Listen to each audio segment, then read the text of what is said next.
Hi, guys. Happy Monday. No, I'm not Dr. Barry. I'm Amanda Decker, nurse practitioner. I'm helping Dr. Barry out some while he's doing some public service trying to make Tennessee healthy again. And I would encourage you to make your state healthy again. And it starts with your personal health, and then it goes into your family's health, and then your friends' health, and spreads out. So start with where you can and build, because it is all of our responsibilities to be healthy for ourselves and for our families. So I start mine a little different. I do have a guest today, and we're going to get into that, but I do have some quick announcements. So if you've been on my lives before, you've seen these quick announcements. The first one is that Dr. Barry and I have a free community event coming up here in just a couple months. So August 5th in the Middle Tennessee area. If you are anywhere within like 1 to 2 hours, we would love to have you. I mean, you can come if you're further out, but if you're closer to us, we'd love to have you. August 5th, it's at the library here in Dickson County. It's a great building. We can host up to 120 people, but I do need you to sign up so that I know how many are coming. And if we reach our limit, then the limit will be cut off. Right now, there's plenty of tickets, so sign up 6 p.m. and we can't wait to see you there. I also host a big conference every year. This year it's September 12th and 13th, also in Middle Tennessee. You and 300 other low-carb enthusiasts can come and enjoy the company of each other, some high-quality, top-notch speakers. I will be emceeing the event and running around like a chicken with my head cut off because I'm trying to orchestrate this. This is our 4th year. The first 3 have just blown me away. But you need to get your tickets and your room now because it is held in a state park. And state parks in Tennessee in September will sell quickly because that's when it starts getting fall and people want to come and visit. And leaves won't be changing quite yet, but it'll be a nice, wonderful temperature. It's a great 2-day event. We're incorporating exercise this year. We've got a meat vendor that is going to be hosting our VIP dinner. So you're going to get plenty of protein at that VIP dinner. I've got a coffee vendor. You can have coffee throughout the event. So I can't wait. Please sign up. Please come and join us. And you can get that at the website below. Lastly, I am a medical provider, that nurse practitioner. And if you need a low carb provider, somebody who's not going to fight you when you tell them that you eat a lot of meat or that you're eating a proper human diet or that tells you need 20 million medications, come see me. We're licensed in 22 states, and I would love to help take care of you. You can email us at that contact@clearpathmedical.net, and we will get back with you. You can also look on any of my channels for the website, not the website, but the states that I'm licensed in. There's the full list. I don't have them memorized. Dr. Barry's always kind of making fun of me for not having them memorized, but you can check it out there. So let's now get on to our guest for the evening. This evening, I have Dr. Mark Cucuzzella joining me. Guys, I have known Dr. Cucuzzella for a couple of years now, and I've absolutely loved every time that I've had to speak with him. One, he's just a very calm individual. We don't get upset and riled up. He's just very calm and brings a calmness to the conversation, but he has a great heart for the low carb movement and for people in general, for making them healthy. He also is the owner of a shoe store company. So that would be interesting for us to talk about because I don't know much about these shoes that he sells, but he gave me a pair last year and I wear them all the time now. They're fabulous. So let's welcome Dr. Cucuzzella. Hi, how are you? Oh, I'm great. I'm grateful to be speaking with your people, Amanda. I enjoyed meeting so many people last summer at Montgomery Bell State Park. Yes. Wonderful, wonderful place and great things you kind of doing. So glad to be part of this movement. Yeah, awesome. Give us a little bit of your background. Like, what type of doctor are you? What do you enjoy doing in medicine? How in the world did you get in low carb? Because I don't know that I've ever even heard the story of how you got into low carb. We all have like an origin story. I'm a family doc, like Dr. Barry, family med, and I graduated med school in 1992. Was military, so spent a lot of time in the active duty side doing what's called flight medicine. So we dealt with healthy people, flyers and air crew. And I don't even think I saw diabetes. And worked in Colorado when I left the active duty side of the military, went to University of Colorado. And at that time, that was probably like late 90s, early 2000. Diabetes was pretty rare, at least in my early practice. Then I moved. Wasn't mine too. Virginia. Yeah. Then I moved from Colorado to West Virginia. I was like, oh, things look a little different, so we're neighbors of you in Tennessee. And diabetes was on the daily plate of my patient visits, but I still didn't really understand it. I was trained traditionally, eat less, exercise more. You burn 500 calories a day, multiply that by 7, burn more than you eat 500 calories. You should lose a pound a week, right? Simple math. And that's what we were told. That's what I taught patients. I didn't really follow my data, so I kind of saw that it didn't work. But I was still military reserves, and this is about year 2012. So I ended up with a condition called LADA, which is latent autoimmune diabetes of adulthood. So I ended up with a type 1 variety of diabetes as a military member, and was nearly medically boarded. And I'd done work, and I did a lot of work with fitness and nutrition in the Air Force. So I'd come across low carb almost by accident, working on a project for the US Air Force, which was geared around why they were failing their fitness tests. And to kind of back up one a little bit more, so that my assumption as an athletic person was people needed to train more and run more. They were failing the run test, and I was a lifelong runner. But then I noticed there was this trend in BMI and failure rates, right? So the higher the BMI, and you can imagine if you're listening, or maybe there's some former military on your call tonight, that if your BMI is 30, 35, it's pretty difficult to run. So, and I didn't really understand obesity. So I saw the charts, like the higher your BMI, and just by crazy chance, the internet was pretty new then, I came across an article by Gary Taubes. Maybe it's all been a big fat lie. Just searching obesity. And I read that article and I was like, that makes scientific sense. And I bought his book, Good Calories, Bad Calories. So I think it was published in 2008. It was like a tome, like 50 pages, 1,000 is probably sitting on your shelf. So I read it like there. And then, but still, I was like, that's just so like upside down. But I had a 6-month period. I was basically traveling the world to military bases to train them on the fitness test. So I did my own, not even knowing what it was, an observational cohort experiment. I would go to the base gym. All the failures are sitting in the base gym. None of them want to be there. They're like, what the hell is this skinny doctor guy going to teach us about fitness test, right? And I wouldn't talk about running. I'd ask the first question I would ask to the group. They're all sitting in the base gym. Has anyone here lost 50 pounds and kept it off for a year? Look around the base gym. Airman Snuffy raises his hand. Well, what did you do?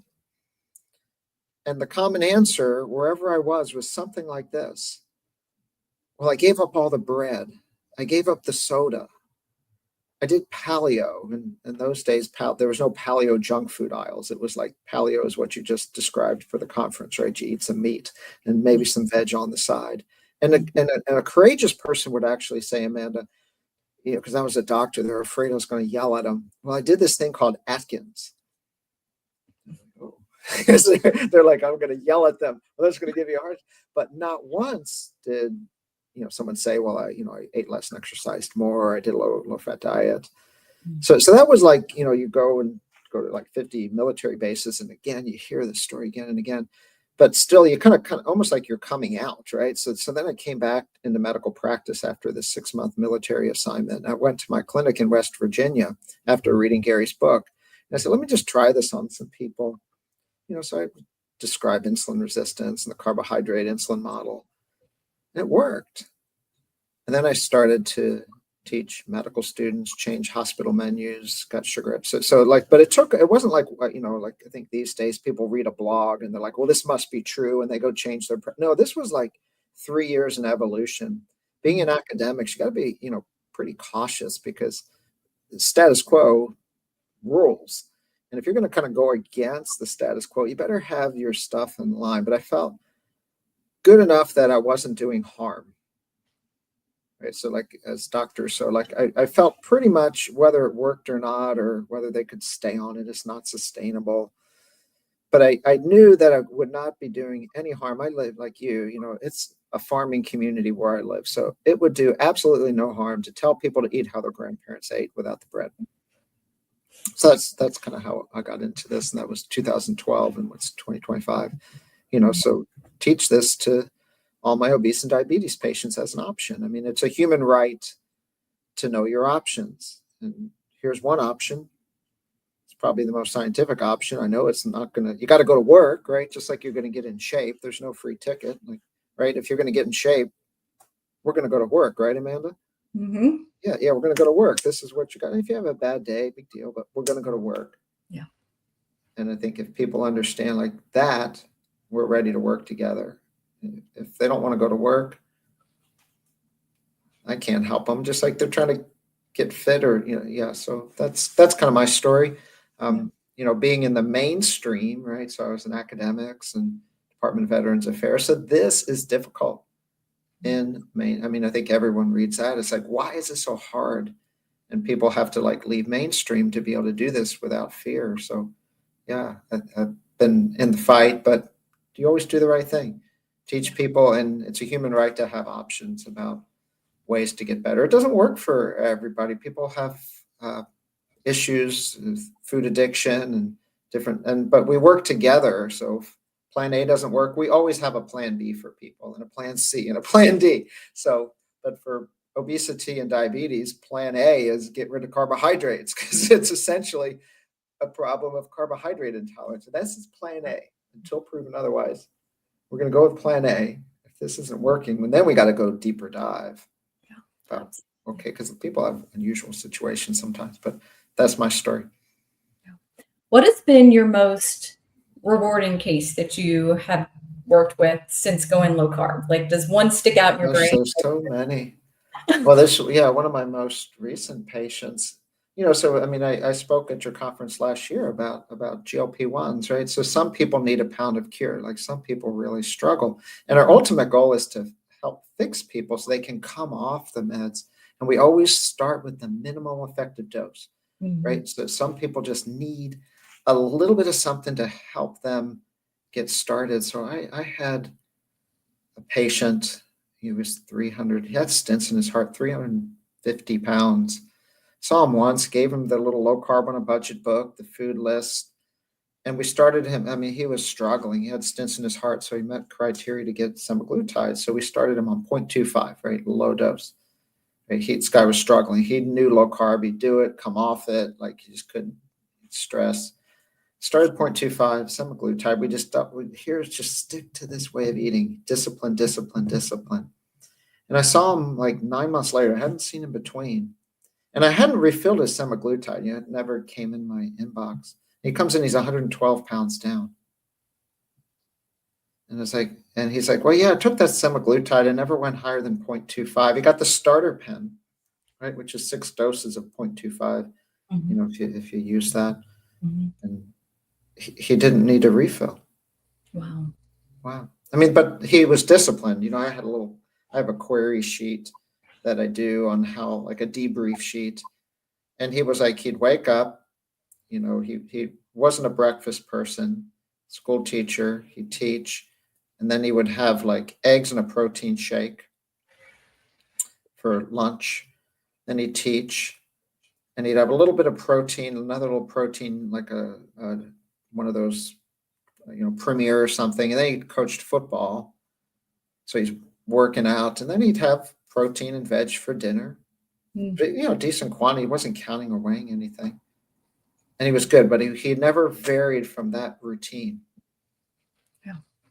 And it worked. And he wasn't hungry at all, because my questionnaire, you hungry? He's like, no, I'm not hungry. How's your energy? Is it better, worse? Like scale of 5. My energy's great. I'm not hungry. But that, individual results may vary.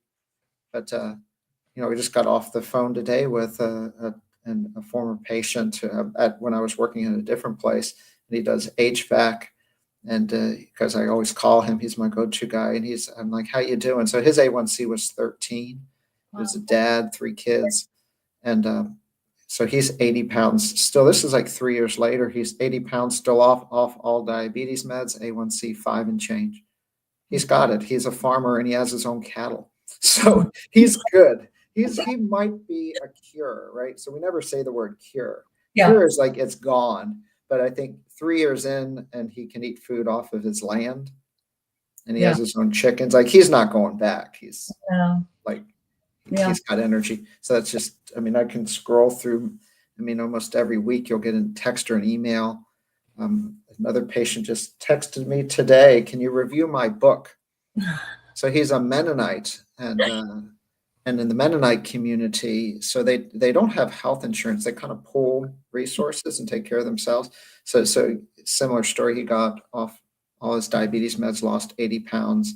So he's the person in his community trying to bring in the connection of the Lord and their faith and their community to the food, because we think, I think there's this hypothesis in all of us who aren't in the Mennonite or Amish community that, oh, they just all eat eggs and meat all day and dairy. It's not true. He's like, oh no, the medicalization and the junk food, we have this almost like they would call it, like in the paleo world, like the noble savage hypothesis. We think that, cavemen all just clubbed things and ate them, and we all have that hypothesis. But no, that's not true. Hunter-gatherers have a huge variety. There's hunter-gatherers that are like almost 100% vegan. Wow. And then there's hunter-gatherers that are, Dan Lieberman wrote the article, because we had this vision of a hunter-gatherer as what the paleo. No, it's like, it all depends on what is available to you to eat, to survive and reproduce. Yeah. Right. So the human species, the only purpose really is survival and reproduction. So everything kind of fuels to that, but there's this huge variance. So he wants to go help his community, because all of these modern diseases, and he's like, oh, they're getting westernized and medicalized. We think, oh, there's no, they don't want to do vaccines, or there's no they don't want all the medical treatment. No, the Amish and Mennonite communities are dealing with chronic disease. They might be a generation behind us, but it's coming and it's there. So he wants me to review his book, and I just downloaded it. And, you have to make that connection with what, and it isn't religious, whatever your spirit is. I think you have to have a higher purpose to change and find that purpose. So if you're listening to this tonight, find your purpose, and that's your North Star. Yeah. Yeah. I love so many things about that, but what I hear is from that story is one of the things that makes this job fun for you is helping people find kind of their why and how to make it work. Everybody's going to be different. Everybody's going to have different needs. Everybody's getting to there is going to have this different puzzle piece that has to fit together. And so you're taking the individual and giving them a personalized approach, figuring out what helps them be successful. Just because we know carnivore is successful for a lot of people doesn't mean that that's going to be what's successful for somebody right out the gate. And so you have to meet people where they are, and don't shame them, if they need a little bit of medicine help. Yeah, the nutrition is first and foremost and it's essential, but we don't shame them if they need a little help along the way. We figure that out. So yeah. All right, let's get to a couple questions. So if you guys have questions, please put them in, and Dr. Mark and I will do the best we can to get them answered for you. Just open forum, we could talk about exercise, we could talk about feet.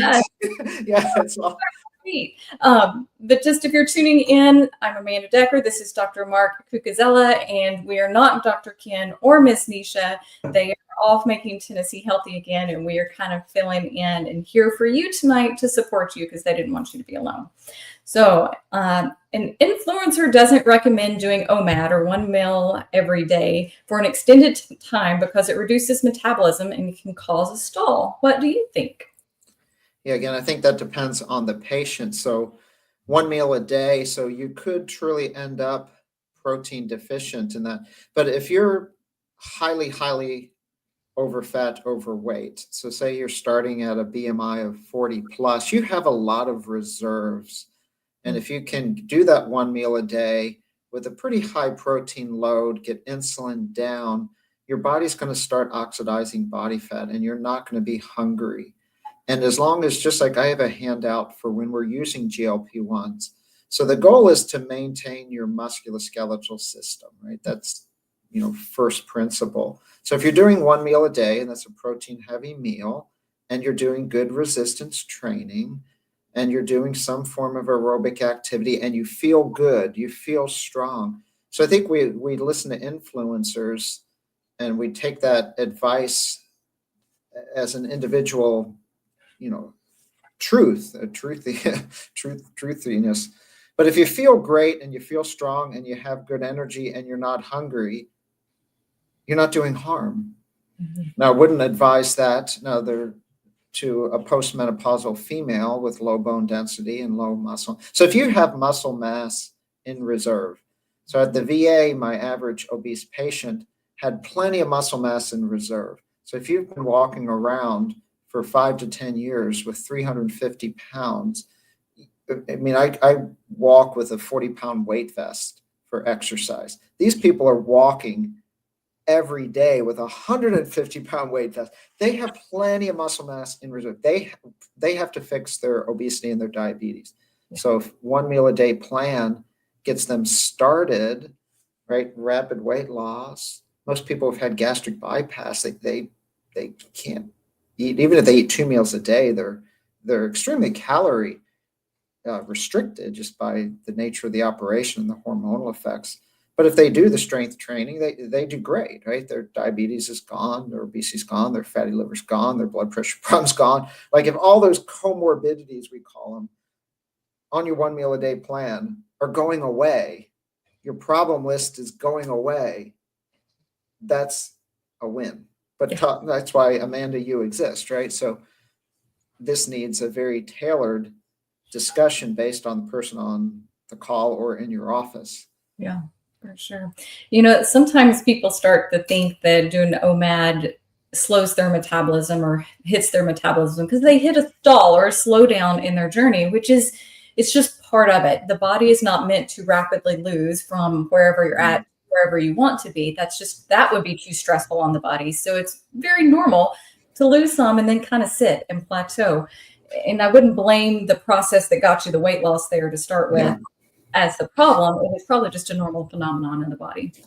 Yeah, we call that metabolic adaptation. Now, we know from the Biggest Loser study, when people lose crazy weight from massive calorie restriction, massive exercise, they lose muscle mass and they metabolically adapt to the muscle mass loss. But then there's this other adaptation, which is a starvation effect, which came to the tune of about 600 calories a day when people were doing the Biggest Loser type of plan. And that's like an unaccounted for. So maybe that's what your question person was thinking about there. Like you have this other, because that's the body wants to hold on. But if you do this, your body losing muscle mass will always have less basal metabolic rate. But this other extra adaptation is kind of the mystery factor. And that was actually the interesting article about a month ago in Cell Metabolism. So the people that were losing some of the weight on the GLP-1 peptides did not have that metabolic adaptation. So that's kind of curious because then they rebound, right? Because now, oh, wow, like your basal metabolic rate is 600 calories less than we would expect. Oh, then you really do. That's why there's no Biggest Loser reunion party. Yeah. But I see plenty of reunion parties for low carbers. They come to your conference so maybe that's the experiment. Look, I did this 3 years ago and I'm still good, right? So there is your, right, last year at your conference, there are people I've done this 2 years, 3 years, 5 years, 10 years. So that's real. Yeah. It's real. Yes. It's not all. Individual results may vary, but do it correctly. Get a good coach. Make sure your thyroid, your sleep apnea, your stress, all these other things that you test for in the clinic, right? So make sure all the holes in the roof are covered. Yeah, absolutely. So this one isn't a question, but I felt like we all need to give Carrie some encouragement today. So he's had a difficult day and everybody in the comments just sent him some warm thoughts, that type thing, some positive energy that is going there. All right. So someone wants to know about your shoes. How much does your shoes run? I wear size 12. So tell us about your shoes. Oh, I just, so back to first principles. So evolutionary design, our feet are like magic, right? Our feet aren't designed to be in these big supportive cushioned shoes. So we really are designed to be in more minimal footwear, wide toe box. We don't want our toes squeezed. We don't want an elevated heel. So here's, this is my morning running shoe right here. It's a sandal, so this is a Luna sandal. Yeah, I mean, it's great, right? It's got a little strap on the heel. But again, just like adaptation to low carb, if your foot is weak and frail and has been in a foot coffin for years, you don't go put on 5 fingers and go run 10 miles. But start walking every day bare feet and in these shoes that let your feet just be your feet, right? Because what happens when we add a stress to something? It adapts and strengthens, whether it's your bicep or your glute or your foot muscle. So somehow in Western medicine, we've had this hypothesis, well, the foot's pretty frail, we need to support it. Well, wait a minute, maybe that's not true. Wait, no, the foot's perfect. Fine. Yeah. So I own a store. It's almost the same way I got into low carb. Like I understood feet in sports medicine, and people would ask me, where do I go get running shoes? And I couldn't send them to a running shoe store because it'd be like sending them to the junk food store. So a friend of mine said, you just need to open up a shoe store because like everything else is upside down. So if you were to open a food market, Amanda, what would you sell in it? Probably beef. Beef and maybe some eggs and local vegetables. Asparagus. I really like asparagus. Whatever is there and whatever fits your natural genome. And so that's what we sell, flat shoes. Like brands like Ultra, ALTRA. The store's Two Rivers Treads, if you want to look us up. I'm not here to sell shoes, but just natural food, natural footwear. Just get yourself back to its origins. Be bare feet, stand up. I'm at a stand-up desk now, and I have a little mat that has these little spiky things. And I'm up in northern Maine, so like I brought my essential things. I brought my sandals and my mat that I stand on when I'm at my desk, because it just, at the end of the day, it just makes you feel good. Try it, right? Just go, just like low carb. Try it. Yeah, I tried my pair last year. Takes you. I love them. Taking the red pill, right? Just see where it takes you. So what was the name of your shoe store again? Two Rivers Treads, TWORiverstreads.com. So you can check it out. Check it out. Yeah. All right. Can you explain the process for adding weight and muscle once you've reached your ideal weight? So how do we get that weight, the muscle weight back on? It's hard to, depending on how old you are, your hormonal status. What we don't want to do is lose muscle mass. I'm 58. So after age 50, whether you're male or you're female, it's very hard to add muscle, but you don't want to lose it, right? So how do we maintain our muscle? It's the basics, right? We lift heavy things and we eat what? Protein. No, meat. So you could look at, let's say, kilos. So about 1.5 gram per kilo would be, so I'm like maybe 70 kilo. We'll just say that. So I eat, I don't count, but I'll have 4 eggs for breakfast. So that's, some cheese in there. So that's probably like 30 to 40 grams of protein when you add the cheese. You could look at meat as about 7 grams per ounce, so I don't have like a little hamburger. I have a big hamburger. So I'm trying to keep my muscle mass. I'm pretty lean, so keeping muscle mass. And then you do resistance training. So this is the other thing I brought with me when I travel. This is called a resistance band. So I don't have a gym, right? So right here where I am remote, I have my body. So I do body weight exercise. And I have a resistance band, and sitting over in the corner there is a 40-pound weight vest. So I will carry the weight to walk. And that is, as long as your spine, go talk to a therapist. Like if you've got spinal issues, I wouldn't recommend carrying a heavy weight vest. But if your spine is good, right, that's going to help all of our core musculature.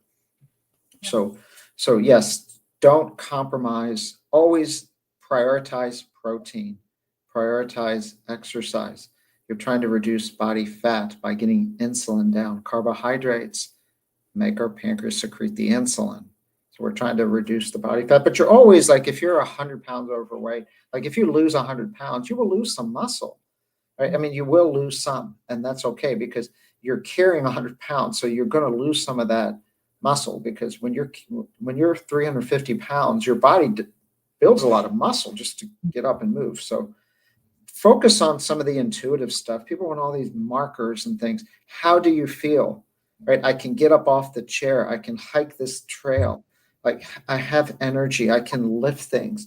So those are really important. I sleep better. those are super important metrics. How you feel. Can you pick up your suitcase and put it up on an overhead bin in the airplane? But you got to do, and now, like if you live on a farm, right, you don't need to do any of this stuff. Yeah. Right. But most of us who are zoo humans, right, we have to self-inflict the exercise, and it can be in little chunks like snacks, right? So you see, I'm just grabbing random stuff here. Like, always have a break to go do something that would involve some large muscle movement. Yeah.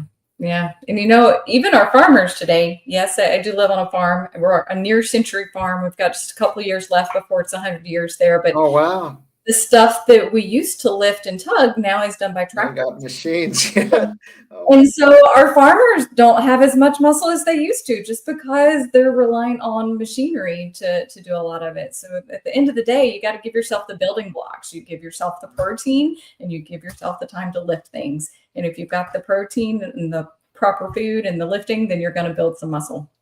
Yep. Rinse and repeat. Yeah. Absolutely. And do it every day, right? Make a priority to do those things every day. Absolutely. So Shelby asked, any tips for someone post-menopause and menopause mid-weight gain? So we got the tire going around our waistline, been 2.5 years keto and now dabbling in carnivore, lost weight at the start, but stalled a year ago. Yeah, this is where they need you, because this is a medical visit. It is. Yes, there could be sleep apnea, there could be hypothyroid, there could be some people respond well to hormone replacement postmenopausal. What are your markers? Are you pre-diabetic, diabetic? Because what I think society wants is so weight focused, Amanda. So there's subcutaneous fat and then there's visceral fat. So some of that subcutaneous, and that's the android type of body type, right? The hips and the buttocks, right? So that's okay, right? That's not disease, but it's the folks that carry it in the middle. That's the problem. So the weight may, I'm frustrated by the scale. So, but it's in a healthy place, and that's going to be hard to reduce. And people can compromise their health by trying to reduce that fat around the buttocks, and this, which is called subcutaneous, which is outside of the abdomen. So get a DEXA will tell you this, but most of the time you just do a waist circumference. You can tell across the room who's carrying weight in the middle and who's carrying weight around the hips and that you can blame your mother for that one. But talk to your clinician. Don't be hyper focused on continuing to try to lose weight and compromise muscle, compromise your hormonal health. We don't want people to do that. But estrogen replacement, I think, is important for a lot of perimenopausal females, and I think it's an area that we've just kind of lost because of the Women's Health Initiative. Yeah. And that data was skewed, and probably 2 generations of women have lost access to hormone replacement based out of fear. Yeah. Correct. The gynecoid pattern, the android pattern is the belly. The gynecoid pattern is going to be hips and buttocks. So if you're look at yourself in the mirror, then you can tell like where you're carrying your fat. Yeah. Love yourself, right? So do not let society tell you you're not well if you're well, if that's the story, because we can drive people to places that they shouldn't be going. Yeah. Yeah, it is. We don't like to think about it being natural to gain a little bit of weight during menopause, but it is a protective factor for aging. Now, if you're just gaining, and we're not seeing it end, then that's a different story. Like Dr. Cucuzzella is saying, we need to check hormones, we need to check thyroid, check for sleep apnea. But one of the big things that I see is not managing stress well. And yes. In particular, we take on the weight of our world and everybody around us, and we are not paying attention to ourselves, and we're giving and not doing that self-management. And in menopause, that becomes even more essential, because if you're not doing that self-care, you're going to start gaining more weight because of the interplay with cortisol, which is a different hormone, and it can be a hot mess after that. But I also find you do need to tweak things different. Like you might need a different eating pattern during menopausal years than you did earlier. You might need a different sleep pattern than you did. We need to exercise differently. Instead of going and doing HIIT training, it's more of the relaxing things that helps to lower our cortisol. But you're right. It is a big workup, and it is a big puzzle, but is definitely something that can be helped with. All right. So Dr. Baker, I'm assuming you mean Sean Baker, did a protein sparing diet video in response to the sugar diet. My question is, the protein sparing safe for someone that has had gastric bypass surgery? So protein sparing, when you're taking the protein really high, you're taking the fat really low, doing a lot of like exercise things. Yeah, they're called protein sparing modified fasts, Mm-hmm. which is a fancy name for basically eating lean protein or drinking. So like these programs, like the direct trial in the UK where people went into diabetes remission, it was only about 800 calories.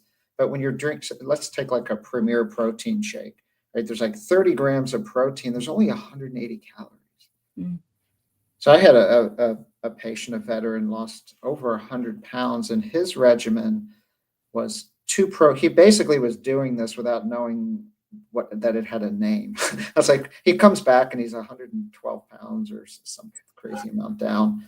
And he would start his day and drink 2 Premier protein shakes. And I'm like, I couldn't, I mean, just think about that. I mean, like one of those things, and you don't want to eat for the next, he drank 2. Then he'd have meat for dinner and some veg.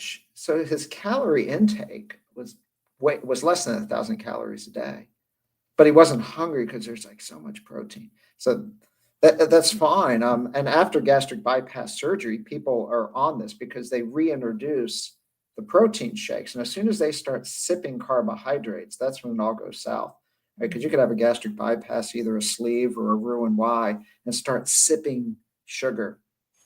Disaster, right? Mm-hmm. But no, that's you can only, no pun intended, stomach so much volume. Mm-hmm. So the shakes are great. They're not tasty to me, but for a lot of people, it's like simple, right? Meal replacement, no thought, all kinds of flavors. And I just threw Premier out as just one that they have at every Walmart. But Atkins shakes, and now there's Fairlife shakes. The ones are like 4 gram carb, 35 protein.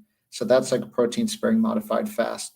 Like you could substitute your breakfast, lunch for those shakes or something similar, make your own with whey protein. You don't need to buy and then have your meat and veg at night. Mm-hmm. Yeah, this whole sugar diet thing, if you have diabetes, put a CGM on you and see how that goes. Okay. Now, if you're one of these 25-year-old gym rats, that's not, I don't think any of those people are on your call tonight, Amanda. So if a species like that can have all the sugar, power to them. Yeah. They're not you. They're highly insulin sensitive. These people have massive muscle mass. They can just suck up glucose, but they aren't the people we see in clinics. So that is not you. Yeah. For 98% of you, that person is not you. That YouTube influencer is not a single study published in the literature on whatever this sugar diet is. Not a single study. So as soon as someone has randomized clinical trials on this giving health benefit, it's nonsense. Yeah. Pure nonsense. And I'll just call it out as pure nonsense. There's 1,000+ articles on low carb diets. Most studied diet for any of the medical conditions we talk about. There's like massive amounts of scientific evidence. Yeah. The science speaks for itself there. Yeah. So only thing I would add is if you're attempting to do protein sparing type diet, I typically don't recommend it every single day for weeks on end. We're talking a couple days a week that are not consecutive, and you're fueling with those healthy fats in between because your body does need fats. That's why there's I agree. In them. So, do a protein day or a lean day and then a fatty day. And I think that's completely fine, whether you've had bypass or whether you haven't had bypass. It's actually a good thing that can keep weight loss kind of going at a faster rate, in my opinion. Yeah, that's why, like, if you do like the shakes and you're losing weight with that, have dinner, or it could be any meal with real food, right? So if you have your eggs, your steak, olive oil on your veg, fry them up in an air fryer, you're getting those healthy fats, but for that appetite control, to keep the muscle, the protein shakes are not massively nutritionally dense. They don't give you all the phytonutrients that the veggies do, but they serve a purpose, and they break the food addiction too, because take that choice out of, people are just constantly snacking. It'll break that food addiction.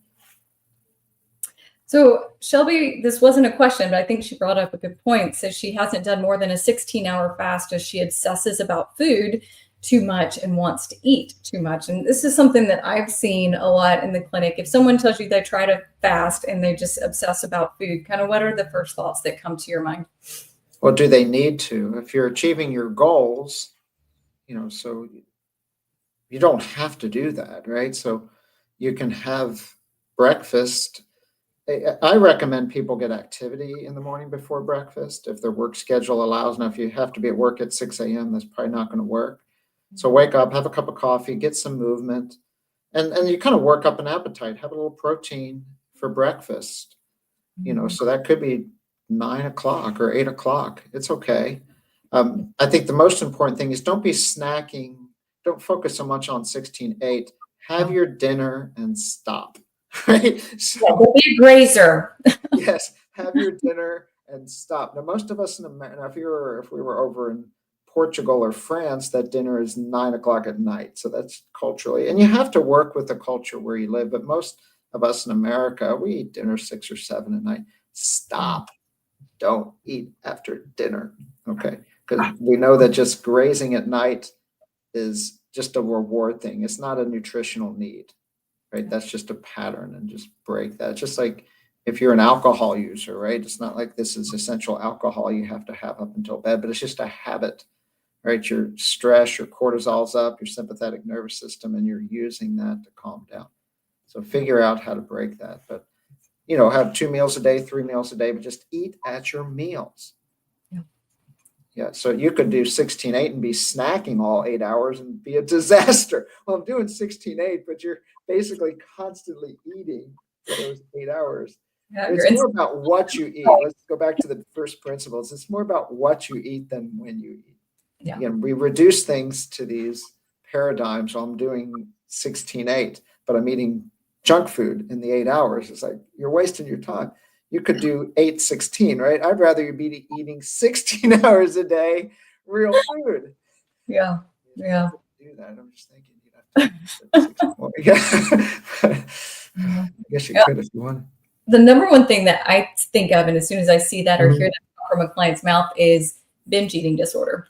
Because telling a binge eater that they can't eat, yeah, they're just thinking about that all day, is a trigger, and it's obsessive. Yeah, telling people not to eat makes them think about food. I want people just to, oh, I'm not hungry, I don't need to eat. But that takes some time, I think, Amanda, too, if you're a binge eater, right? Just like it does. you need and something for that, chew some gum or something. You have to have something else. But I'm always water in me, right? You have to. The act of swallowing actually calms people's sympathetic nervous system down. We learned this in the military, right? Whenever there's like a critical incident debriefing, you're sitting around the table, there's water everywhere. Practice this. The act of swallowing calms you down, right? So that's things you swallow. Could be Mountain Dew, could be alcohol, or this is just, there's no alcohol, it's just water. So, or electrolytes. Swallow. Yeah. All right. 8 weeks carnivore, 61-year-old female. I went to the doctor today and had gained 3.5 pounds. Could this be because I'm now drinking 2 envelopes of raw element? Yeah, I mean, again, back to reductionism. So the raw element has 0 calories. So no, that if you're carnivore and you're 61 and you're lifting weights, you can gain muscle mass after 50, right? You can. It takes work, but I've seen it, right? And you go on all the best YouTube or PubMed, versus PubMed. I mean, there's plenty of legit stories of people who have body comp. Yeah. And they did regain. So that 3.5 pounds, I might be just saying, congratulations. You're not frail. Your bone density is better. If you fall, you can get up off the floor and you're not going to break your hip, because the muscle, the protein, the resistance exercise, the weight-bearing exercise, not just increases our muscle mass and maintains it, it increases our bone density. So congratulations, you might be a perfectly healthy human specimen today with 3.5 more pounds of good stuff. And my question was, how do you feel? I feel great. I feel like $1 million. I can lift up my suitcase. I can get myself up off the floor. I can do 10 push-ups now. I can hike with a weight vest, or, I can backpack with my grandkids. She's 61. Let's look at that. Green light, green light, green light, green light, green light, like checklist. All systems go, retire, and live a good life. All those non-victories. Yeah. Yes, and die of nothing, right? So there are a few humans left that still die of natural causes. All right. Peter says he has high triglycerides, 153. He has no more than 15 grams of carbs per day, no alcohol, no sugar, nothing else. Good exercise. Should he worry? And what would the next steps should he kind of be considering? Yeah, need more information, so Peter could be a perfectly healthy human with an A1C of 5, lean, fit, feels good, right? So again, what does he have? Cardiovascular disease? Has he had a CAC? Because like one number out of the thousands of markers, I mean, if you draw all kinds of things, nobody is like perfect on. People get these lab, they go to these lab draw places and have like 200 markers, like, and one of them's a little off, but they're well. So again, Peter, you could be a perfectly well human, and don't try to restrict anymore, because this is just, and you could, that's one draw, right? You could draw it again in 3 weeks. Triglycerides fluctuate quite a bit. So I would look at like 20 other things in addition to your triglycerides, to tell you to change, because you may be doing everything perfect now. You could be a perfectly healthy human specimen. Yeah. So step 1, don't panic. Yes, don't panic because there's some little red light on your lap. Then step 2, if you really want them lower, work the problem. There's been notations of coffee raising triglycerides and keeping it too high. And some people, it's a bit genetic, right? This is optimal for you, right? The enemy of good is perfect, right? So you could be completely optimal. Now, the fact that you're on this call tells us that you're paying attention to your health and you're curious. But you can talk to your doctor as long as your doctor understands, what Amanda understands. Yeah, for sure. Carrie's asking about your shoes again and wants to know if you offer veteran discounts at your store. Yeah. If you're a veteran, 10% off. And if you're active duty, I even helped design a military boot about 15 years ago. It's called the Belleville Mini Mill, which we were using for more the special operator community, because they need to run. Right? These are the soldiers that aren't in Jeeps. They're the ones who put a pack on, and the tactical people need footwear that allows them to move.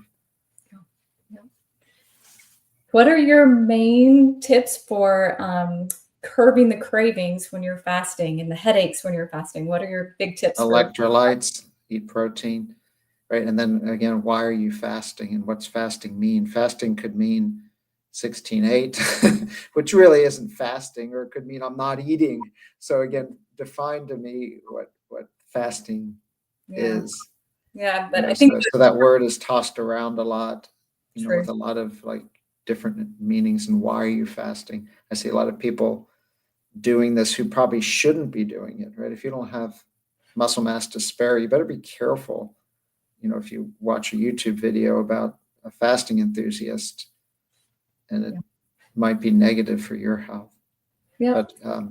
But the electrolytes. Yeah. And again, it could be telling you, I mean, you need protein, right? So it could be telling you need to eat, right? So evolutionary drive, right? So Dr. Is a fasting muscle. You don't want to go from never fasting a moment in your life to all of a sudden trying to doing a 36-hour fast. That's just not a smart way to go about it. Start slow. Start by for what purpose, right? Because then you're going to break your fast and just eat it all right back. Yeah. Whatever you do, make it consistent, sustainable. Yeah. All right. So, what would you recommend for a menopause? Menopause is what. Menopause. Yeah. Menopause. Again, recommend for what? I think you need a good clinician who understands hormonal factors, aging and exercise, family history, like what, and I think her name was Joanna, what are you worried about? Like what What is it that you've seen in your family and yourself? Like, what is your health priority? Everyone, we all look at a disease model, but what's your priority? What do you want to be able to do? Oh, I want to be able to, go climb these mountains when I'm 60. Okay, well, we got to train for that. It's not just being free of disease. What is it that you want to do when you retire? Yeah. But talk about hormones, right? Because I think that's a big Yeah. miss. And it doesn't need to be fancy. You could just use estrogen patch, progesterone, Yeah. right? And the earlier you start that, the better for your bone mass. So don't wait 10 or 15 years after menopause. But if you're 10 or 15 years after, talk to someone. But the best time to start that is kind of when you're in that initial menopause period. Absolutely. Because I think it is, if you've gone 7 years past the onset of menopause, you've now lost your cardiac protection and a lot of the cancer protection that your natural hormones have in there. Not that that's going to cause harm or hurt you if you start them. It's just you don't get the protection back. So the optimal time to buy that, which I'm going to throw a little plug in right now for the conference, because this year I have a gynecologist. Andrea, yes, she's wonderful.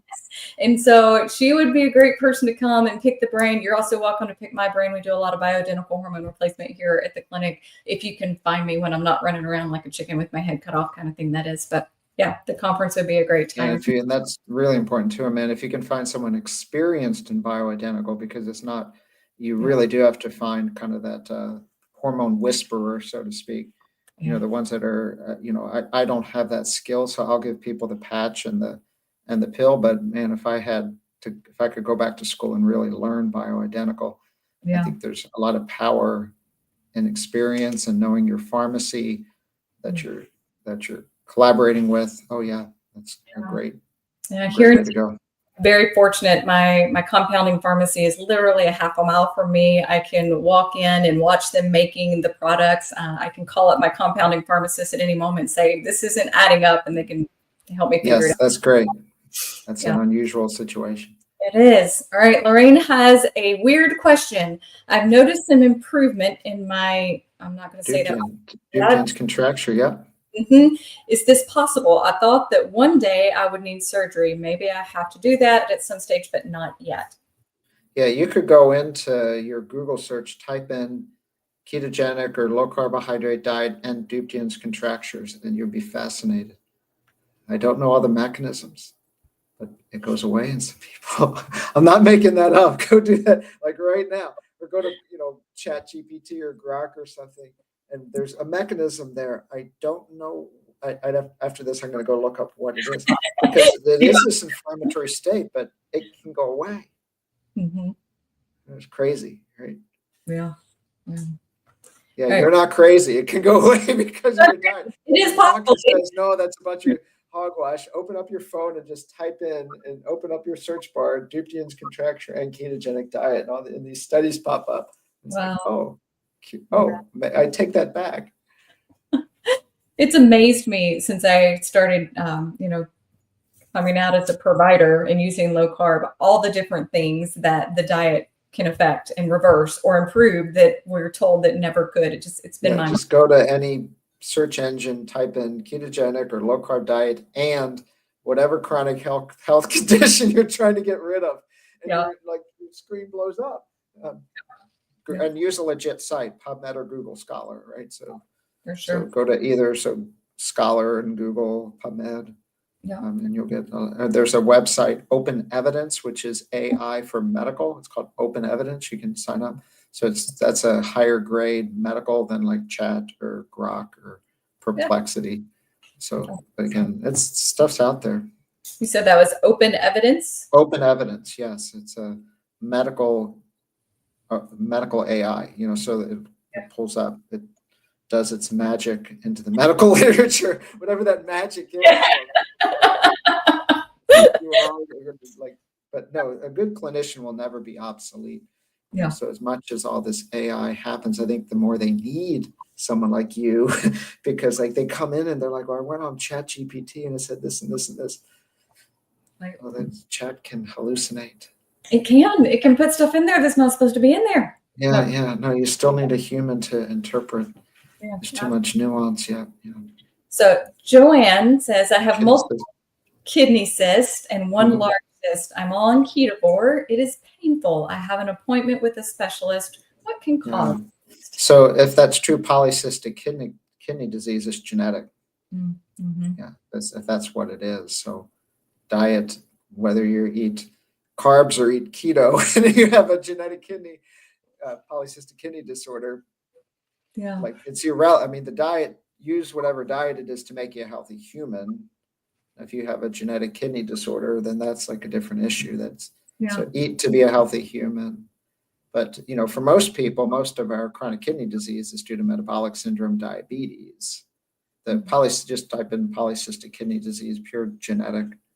But people, not all, there's severe varieties of that where people have progressive renal disease and end up needing kidney transplants. And there's people it's found at age 80 incidentally, and it's been fine. They just did, you got polycystic kidney disease and they're 80 and they got normal kidney function. So it's like, well, great, High five for me. Yeah. Yeah. But if it's not polycystic and say she just has like 3 cysts, random cysts on her kidney. Yeah, there's people just have isn't it? idiopathic cysts, and if no problem with your kidney function, it has nothing to do with your diet. Yeah. But go get it checked out. Make sure those cysts are checked out. Yeah. To your kidneys. Yeah, what your kidney function is, and do you have diabetes? And make sure really the kidneys causing your pain, because I don't see a lot of cysts causing pain unless it's blocking. Yeah, unless they're large cysts, or you get kidney stones, they cause pain.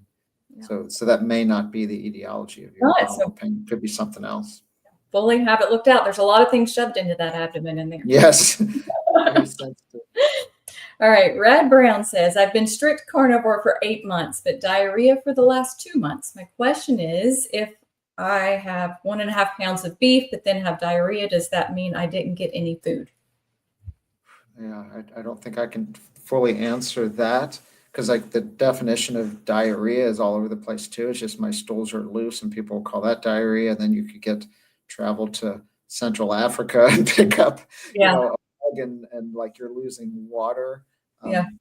So I don't know. Again, I don't know. I'd say you're. Yeah, I mean, I can't imagine. I mean, are you absorbing are you absorbing the protein? So our protein is absorbed in our small intestine. So yeah, you get, I mean, when people, like we see them in the hospital, when people have had their colons out, right? So, and they're having all this output into the ostomy bags, and they're told that they need to have all these vegetables, and they're just having all this output. So we just give them almost pure protein and the shakes, and nothing goes into the ostomy bag, right? Because your animal products are absorbed in the small intestine. Yeah. Right? That's where the key nutrients are absorbed. But you could have something else. If you're having diarrhea, if it's bloody diarrhea, I mean, people can have celiac, they can have other inflammatory bowel diseases. So go talk to your doctor about what that is. Yeah, it may have nothing to do with your carnivorous diet. Yeah, it may have nothing to do with your carnivorous diet at all. Yeah, why you're carnivore is probably because you're obese and diabetic. So if that's working for that, great. Yeah. Then like everything is nuanced, right? Individual results and how you add a little more fiber, add less fiber. There's no absolutes to this. Everyone is an N of 1 experiment. Yeah. Absolutely. Absolutely. Absolutely. All right, you ready for another foot question? Sure. My husband asked, he had his big toe amputated and he wears a prosthesis. Do you have shoes that work for this? Yeah, so the big toe is critical. So if he was diabetic and he lost his big toe, he needs special shoes, because when you've lost your big toe, your foot tends to collapse. And that creates what's called, in diabetes land, called a Charcot foot. So if you do not have a big toe is like captain of the ship. So he probably has what's called an AFO, an ankle foot orthosis, that keeps his foot from collapsing. So you just want to have a wide shoe. So a shoe like Ultra, ALTRA. So if wide shoe, flat shoe, has some cushion and protection, you put that orthosis, which is going to keep his foot from collapsing, in a wide base shoe. And that would be my advice. But he would have to kind of try on, because he may have a specific type of orthosis. And if it's diabetes, and he has insurance, like they can get shoes customized also for that condition. Yeah. I will say they're typically not the prettiest shoes though. No, they're not. The Ultra shoes are pretty nice though. So we see plenty of diabetes patients. They love the Ultra shoes. Absolutely. What is your daily protein suggestion for someone still losing weight? How many grams per current or ideal weight? So when someone asks, how much protein do I need, doc? What do you tell them?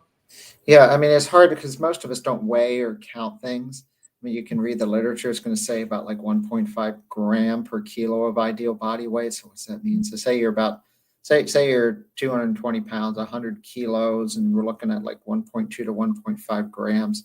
So you're looking like 150 grams of protein. Like that's a lot of protein. So like do the best you can. And if you listen to like Don Layman, and Gabrielle Lyons, they're like the protein gurus, done all the research. The anchor meals are your breakfast and your dinner meals. So having at least a 30-gram protein load at those meals will create anabolism, right? We need a certain amount of protein to muscle protein synthesis, right? To stimulate muscle protein synthesis. But you also have to do one other important thing. And what would you guess that other important thing is to maintain muscle mass when you eat protein? Lift. Yes. Yes. Lift. So, if you're a bigger, guy or lady, start your day, try to get 30 to 40 grams of protein, have a protein something in midday, but then your dinner needs to be, not a piece of ribeye, maybe not the size of my head, but yeah, I mean, 7 grams per ounce, so you take a 3/4 pound ribeye out of the freezer and cook it, cooks down a little bit, but I think that's going to be at least your kind of minimum effective dose, that you're not going to be overfilled. And that'll feel good. But, most people, even though ideally maybe 1.2, 1.5, you can just get to, 1.2 with the weightlifting. Yeah. Both matter. Yeah. And high quality protein. Absolutely. And you can add supplement, like I'll put occasionally some whey, collagen, or creatine in a drink, just to get a little extra protein. Yeah. I think creatine is an interesting supplement, just 5 grams of creatine, especially as we age. We're reading a lot more and learning a lot more about just what just the creatine does. I mean, this isn't like what you think of bodybuilder creatine, just 1 scoop of creatine, cheap, generic, costs nothing. And I've been doing that for like 6 months with some electrolyte in the morning, just in a drink. And you read the literature on it, like there's like no downside to 1 scoop of creatine with electrolyte. It costs a nickel. Mm-hmm. And there's like, just look it up. Rhonda Patrick had a really good podcast. She's like a science freak, and she had like this 2-hour podcast, which convinced me that a scoop of creatine has no downside. I'm like, I'm good. Done enough. Any more geekology. Yeah, it's going to be okay. So here at the clinic, I generally give people a minimum protein kind of based on how tall they are. Yeah. I don't recommend under 60 grams for anybody. Oh, yeah. So 60 easily. That's minimum threshold. And then that's your minimum. So say you're a 6 foot tall guy, I'm probably going to tell you, I want you to have a minimum of 90 to 100 grams. If you want more, then go eat more. Pay attention to what your body says, but let's hit the minimum that's there. So that's what they talk about like 30, like you have to hit that switch from, so at nighttime we're catabolic, right? So we need to, if you're trying to maintain muscle, then you have all the group that wants to fast. So you have to, like, what is your goal? If you're trying to maintain muscle, you don't want to be doing like skipping breakfast. You want to be having breakfast. Now, you may exercise first.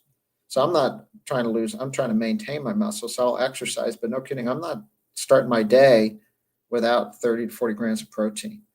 Right? After I've done my morning, whatever I do, but then it's 30, 40 grams of protein, which is mostly eggs, go to work. Because that's what you got. Because like after exercise, your body wants that protein. Yeah, absolutely. It's the best time for it to take it up. You broke down your proteins, time to build it back up after you get it. Build it back up. Well, that is the end of our hour. Thank you so much for joining me. It's been a pleasure. It's been wonderful catching up with you. Yes, grateful to be talking to your tribe here. Yeah. feel like it's my tribe too. So Just reminding everybody, low carb for better health. You can go to the website below. It's an amazing event. Dr. Mark can attest to how amazing this event it is amazing. Fun people. Yes, you Yeah. don't want to miss out. So go get Beautiful your site. in your room. Beautiful place. Yes, Great food. park is beautiful. And then lastly, if you're in the Middle Tennessee area, Dr. Barry and I are doing the free live event for people in the community. So if you're here in the Middle Tennessee area, join us. Just sign up on the site below so that we can get you accounted for and make sure that you have a seat. All right, guys, I will be back with you next month on the third Monday of the month with Dr. Salcido. So Nice. Oncology questions next month, because we bring your hormone questions. bring the hormones, bring the dysfunctional uterine endometriosis, all that stuff. Yes, bring those questions. And guys, you're welcome to come too. You know women. You have, yes, you guys need to listen too. Yes, absolutely. That empathy gene. Yeah. Well, thank you so much, and I'll see you soon, Mark. Okay, Amanda. Thank you. Bye-bye.